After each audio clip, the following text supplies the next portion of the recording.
So you're trying to own some land and trying to build. That's exciting, especially with that credit score. So you're living my dream. I'm waiting to get there because it takes a little bit more depending on what you're trying to do. So land is land. You gotta look for it. Are you trying to build a barndominium or are you trying to build a regular traditional house? There's two options to do there, and we can help you with both. So here's the reason why most people can't do this, and that's including me. I had to buy a traditional house first before I can even attempt to try to do anything else, because this can cost a lot of money. So there's different ways to do this, but we would need to talk to a loan officer to figure out how you can do it, because everybody's case by case. Not everybody's in the same, credit score, income, money to put up front. Like, everybody's different. So it really does depend, but that credit score is a great starting point.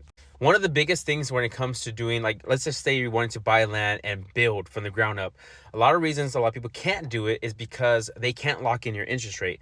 At the same time too, because it takes time to build, at the same time too, we don't want to go too crazy with it because they're giving you a set amount of money to do certain things, and we got to be very calculated on how we do it. Because let's say you go all the way down and then you build all the way to the end, and then what's going to happen is another person's going to come out, and an appraiser is going to be like, okay, I'm going to appraise this house, and if the house does not appraise, you're kind of stuck. Because normally what you do is you get a construction loan, that's one of them, and it's at a higher interest rate most of the time. And what happens is when you get to the very end, you want to refinance out of that loan into a traditional loan now that everything's said and done. But if you can't appraise and certain things like that, then you're not going to be able to get a traditional loan, and you're stuck at a higher interest rate, which is higher payments. But please feel free to text me. This is my number. I would love to get you in contact and ask some more questions, because I want to know specifically where and what you're trying to do. Because again, barndominiums are one thing, traditional houses are another.